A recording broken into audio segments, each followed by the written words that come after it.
Shawn Mash. Shawn William Mash. Where are you from originally? Pittsburgh, Pennsylvania. And how did you get to Dallas? Well, I got to Dallas actually by accident. I had two accidents. I had one in '57 and ready to go back to work, and then 8 months later I had another one, left me paralyzed for 2 months. And actually, out of that came my whole background and my whole profession of becoming a hypnotic therapist. In fact, they said I couldn't walk for 2 months. I laid in the hospital. And that's when I met Mr. Dewey Devers, who was the dean of the Hypnosis Institute in Pittsburgh, Pennsylvania. And he's the one that really was responsible for putting the circulation back into my legs, getting me on my feet, and actually, at that time, you know, I got married very young. I was barely 21. I had 3 children by the time I was 26. And I always was a home improvement salesman. I sold aluminum siding and storm windows and doors and roofs, and that's all I ever did. And when I was 17 is when I decided, well, enough of this. I'm going to go to the Army. And the war was over. So I spent 1.5 years in Japan and then came back. But anyway, I studied with Dewey for 3 years because I not only learned hypnosis, but I learned it as a science. I learned how to deliver babies with hypnosis. I learned how to work with salesmen who were burned out. I learned how to really understand that hypnosis is the science of the effects of suggestions. And it's interesting. It's the essence of the learning process. It's the essence of, really, if you're a good therapist, really the essence of empathetic communication or empathetic listening. So I trained, and I used to work with salesmen that were burned out and everything else. But I always worked with children, even when I traveled. So basically, my career changed when I realized we had to do something. And I was working for a company in Pittsburgh, and they decided to come to Dallas to open up a company. And then something happened, because I was always a straight salesman. When they came to Dallas, they were baiting and switching, which meant they would advertise one thing and sell it for 10 times, 30 times more. But anyway, I didn't want to do that. So I rewrote their program, and they accepted. One partner did, one partner didn't. But anyway, after a while, I could see, you know, it wasn't going my way. And then here I met my second wife, Zelda. And when I met Zelda, my kids were 8, 12, and 14. Hers were 1.5 years, 3.5, 4.5, 5.5. So we actually came together 47 years ago. You know, we went together for 4 years and got married. And that's through her, really. You know, I mentioned this because, well, we were honored the other day, May, in fact, at the Chabad.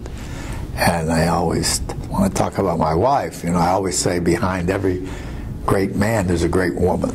Well, in my case, that wasn't the case. She wasn't behind me, she was in front of me. Because here I was making $30,000, $40,000, and then all of a sudden, I didn't want to do that anymore. So here I am, 34, 35. What am I going to do? I had no really educational background.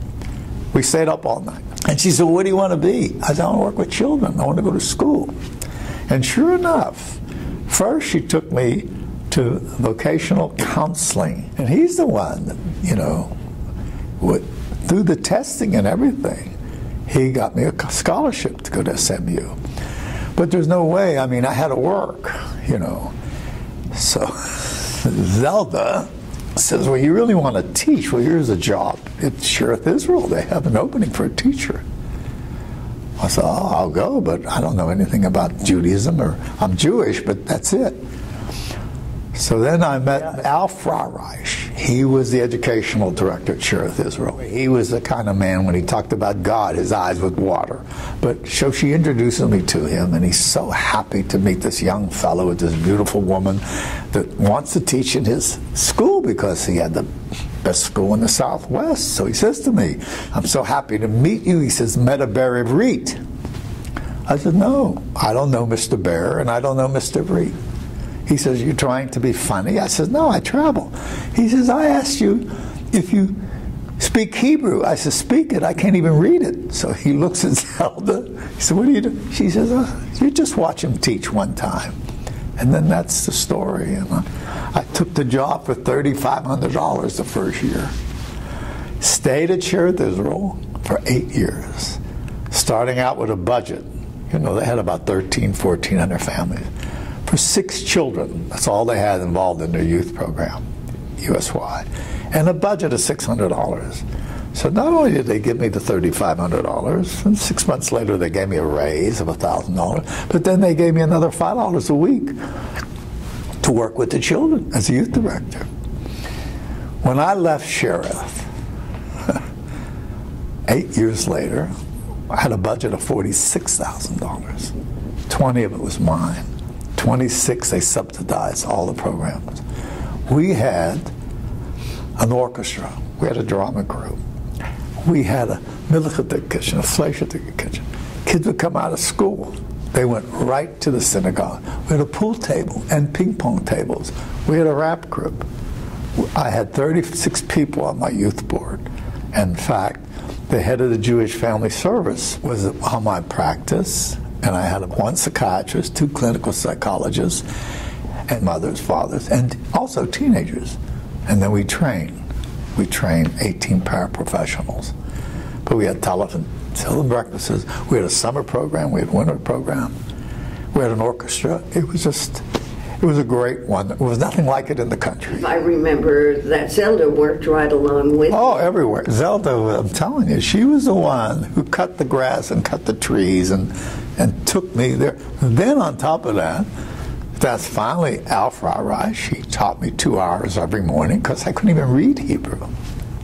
And I took a course in Biel at Lashon, learning how to speak Hebrew. But then she took me to El Centro College and enrolled me at night. And I started there. So 2 years I spent at El Centro College for psychology. But I always studied on my own. Then I went to North Texas for philosophy. You went where? Where was North it? Texas. Okay. Then I went to SMU for theology at Perkins. Then I went to Arlington for social work. And then I finished up when UTD opened up in Dallas. That's when I finished up. So it took 10 years to get my BA in general studies because they pulled it all together. So I'll never forget, after 8 years at Cherith, 2 years at Tifereth, I said to Zelda, you know, I think I'll go back to school and become a rabbi. She said, that's a very good idea. On Monday, you become a rabbi. On Tuesday, we get divorced. She says, no, that's not a good job for a Jewish boy. You open your own practice. And this is what Zelda said. And that's why I always said she's in the front. I said, Zelda, on this piece of paper here, it says general, it doesn't say MD, it doesn't say PhD, you know. She says, you know, I said, I don't have a degree. She said, you know, the longer I know you, the dumber you get. She says, you have a degree nobody has. You have a Shawn Mash degree. No one can get that degree. You know, and you have over 300 hours, you know, in hypnosis. I mean, you've worked with so many people and so many children, blah, blah, blah. I says, all right, all right. She said, did you remember Dr. Joseph Sigel? He was the leading therapist. Everybody called him. He was Dr. Sigel was really the grandfather of all the therapists in Dallas. He was head of the ethics committee, everyone. So he introduced me to a man by the name of Harvey Davidson.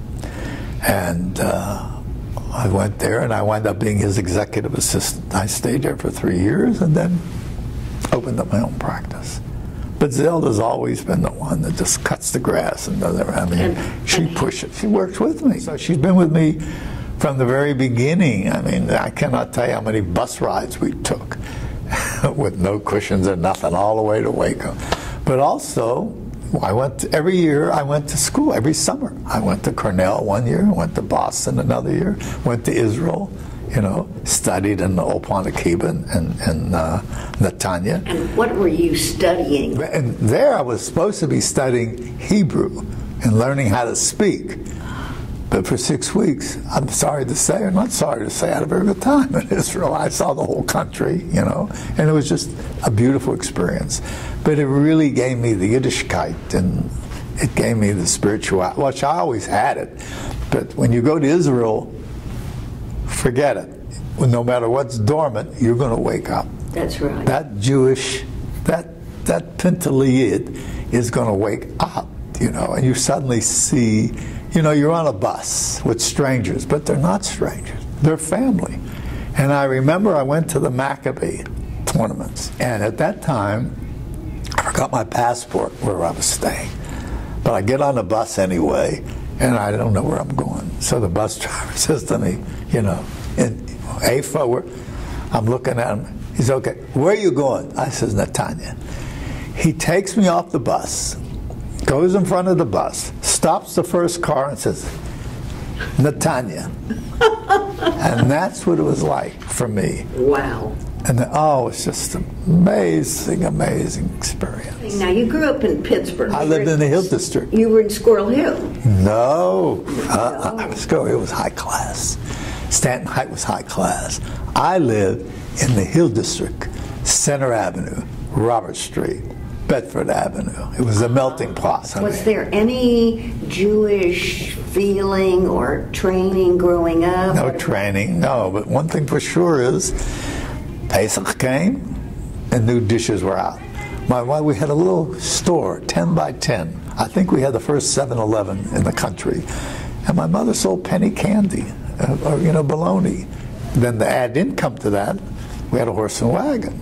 So my dad and I, you know, used to get on the horse and wagon every morning and go about 2 miles, and we get on an incline.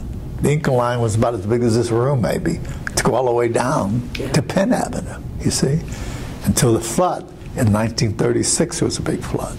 So we take down the horse and wagon, you know, buy the vegetables, and go out and try to sell them, and you know, they didn't steal whatever there was, and then when the horse died, then we got a little push cart. And I remember my dad pulling the push cart, and my mother and 2 sisters and me pushing. We had a Jewish organization called the Iron Kaufman Solomon, called the Ikes. For $4.50, I would go to camp every 2 weeks, every summer, you see. And the more mashed potatoes you ate, the more reward you got. Except at night, I was the only kid that never got crackers and chocolate milk because I weighed 125 pounds when I was 10 years old. Wow. So it was in Harmony, PA, and it was just an unbelievable experience because the Iron Kaufman Solomon, and even at that time, they had a swimming pool, they had theater. That's how I got involved with the theater. They had pool tables and ping pong. I mean, so the kids, the Jewish kids, the small group that we had, used to hang out at the Ikes.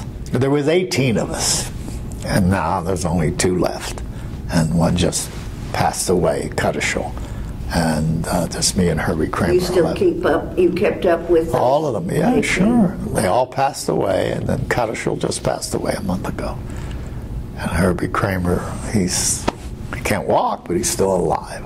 You married very young, you said. Yeah. So when you came eventually to Dallas, did your family come with you? Yeah, my wife and 3 children.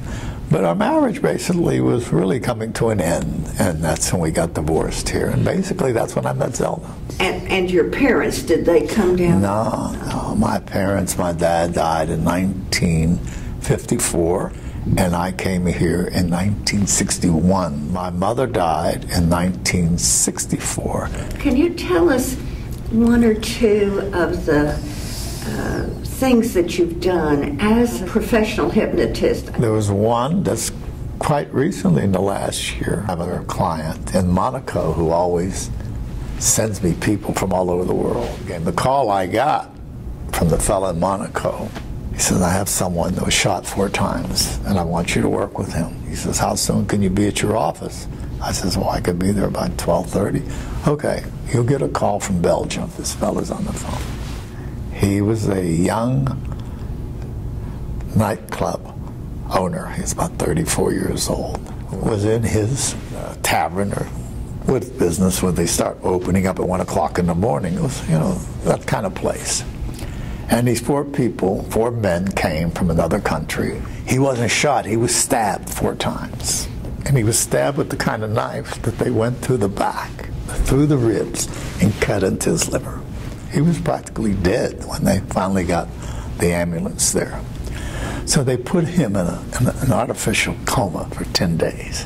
And I worked with him. I start from the very beginning, teaching him what hypnosis is and what it's not. Then I develop my own model of the mind, called the Mashonian model of the mind.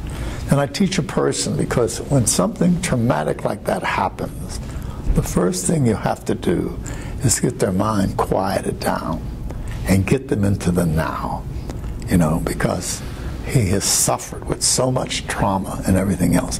He was in the hospital. Well, for 10 days, he was in this artificial coma. And when he finally came out, all the nurses, they never believed he would be alive. In fact, they never believed he'd be normal again. In 6 weeks' time, I got him back to work. And I used to make him CDs for morning and night. But see, the way I use hypnosis is for a healing, to produce homeostasis, to produce a balance of red corpuscles carrying fresh oxygen, white corpuscles carrying antibodies and platelets. So I make them these different tapes. But the first tape, and if I had shown you a model of my mind, there's 3 parts to the mind. There's the conscious, the subconscious. But in the middle is the preconscious mind, because that's where your belief system is. And if you can slow that down and create peace between the conscious and the subconscious, then you're in the now. And I teach him post-hypnotic suggestions that the least bit of anxiety he has, you breathe. Now it's called mindful breathing, and it produces the oxygen that goes down into the body, that produces the endorphins. Well, if you can intensify that, which I do, then I was able to intensify the healing process and to get his mind clear, to give him the tools to be able, whenever he started to clear his mind, that he'd have clarity, and he'd be able to focus. What was the tool that you gave him? The tools were the deep relaxation called guided imagery. Using guided imagery, you take a person, you get them to visualize a tree, they take the oxygen off down into their bodies, then they give back the tree the carbon dioxide. Now they have a focus. This is the way I deliver babies.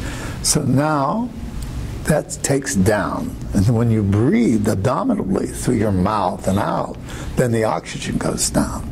Then when they're deeply relaxed, then you install the post-hypnotic suggestions that whenever you feel anxious, upset, or whatever it is, whenever you get a thought or feeling, you breathe slow, you see. Now they call it mindful breathing. You breathe slow, you relax, that feeling passes, you're in the now, and then you can function. Then you intensify the healing process.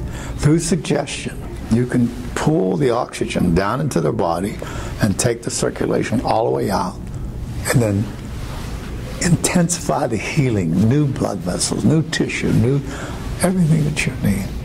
But the main thing is the attitude. You have to connect them to God, of their God of understanding. If you can do that, that's very important. Then you can really intensify the healing process. And this person was born very much in a religious home, but you get older, you just walk away, so to speak. So again, you bring that back. So you have all these different factors going. And you give a person a meaning and a purpose in life. And I always have them read the book Man's Search for Meaning by Viktor Frankl. He was the one who developed logotherapy.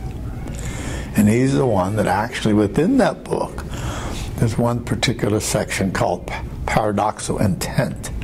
When people develop anxiety, they develop anxiousness, but then anxiety gets reproduced to such a point, it gets intensified, and they wind up with an existential vacuum. When you go into that existential vacuum, you're suddenly disconnected from everyone. Your life has no meaning. Now, how do you pull that person back out of that hole? How do you get them to realize, and reconnect them and give them meaning in their lives? And how do you deal with anxiety? Anxiety is the biggest killer there is. To me, it is. But if you learn how to look at anxiety and fear in the face, actually welcome it, as you stop being afraid. When you stop being afraid, then you can deal with that. But it seems to me that with your teaching, first teaching, and then Judaism, and then the power of the mind, it seems like they're all connected. Could you discuss that a little bit? Well, they are connected. The other example I was going to use was a girl that delivered her baby, okay? But when I hypnotize a person to have a child, I don't just do the mother. I do the mother and the father, because I'm not going to the hospital at 2 o'clock in the morning. So he actually becomes a hypnotist. But I take them through this whole process of making them realize, yes, it is painful to have a child, but it doesn't have to be that much pain. With these two, they were able, when the time came, stay at home for the first hour when the surges or contractions are 5 minutes apart consecutively. When they got to the hospital, no matter what, she was able to breathe, she was comfortable, and so forth. And all of a sudden, the baby's heartbeat dropped. And then everybody went crazy, except her. What's going on? Well, something's happened. So between her husband and her, breathing this way, everything quieted down, and the baby's blood pressure went back up, and Dr. Milstein is the doctor who was there, took him right in. That was it. Performed the cesarean, but she was calm, she wasn't crazy, and she was focused. That's the key. So how do I use it? It could be anywhere. I work with children or adults who have pre-test anxiety. They just can't take the exam. Their minds go blank. Or people, for lawyers, whatever. And stop smoking. I mean, there's so many things I do. Fear of flying. Fear of swallowing a pill. Fear of driving on the highway. So there's many different ways. Or working with teachers to teach them how to teach empathetically. And to me, there is a science of taking a person from a no posture to a yes posture, taking a closed mind to an open mind, showing how to build a valued relationship. See, there's 13 words I have. Use what you have to get the thing you want but don't have. You say that again. Use what you have to get the thing you want but don't have. Give me an example of that. Well, there's so many things I've studied, transactional analysis and Gestalt. But there's a new study called narrative therapy. Narrative therapy is only about 30 years old, maybe 40, came out of Australia. Narrative therapy is when you take someone's history. When people come into your office, my office, they're loaded with pain and fear and everything else. So you move inside that body, that mind, by getting them to talk about the past. Well, if people really start talking, you'll find there's some great things they've done. And there's a lot of strengths that they have, but they've forgotten that because they're so full of pain and fear.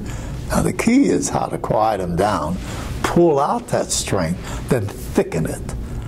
You see, you thicken it, you build around it to the point you make them realize it. Wait a minute, I could do that, but you got to give them the tools. And that tools is being able to teach them self-hypnosis. So I'm out of a job. That's my goal. I work myself out of a job. Just had a man come from Chicago. He came from one city, but he brought his sister from Chicago. I thought he stopped him from smoking 6 years ago and just stopped her about 3 weeks ago. I mean, there's so many different things you can do. But if you understand that hypnosis is a science, but it's a healing science. The stuff you see on the stage and everything, it's about 2% what you can do with hypnosis. My definition of what hypnotism is a science of the effects of suggestion, the results of suggestion. All right. Hypnosis is the manifestation of the suggestion. Hypnosis, in my language, is a high state of suggestibility where your normal processes are intensified. Yes. And there's an extraordinary concentration upon the suggestion given, which means, what is suggestibility? It's a level of receptiveness. Right. Okay? When you're in a high state of suggestibility and your normal processes are intensified, what is a normal process? Everything. You see, you hear, you smell, you taste, you imagine, you see, all of this is normal.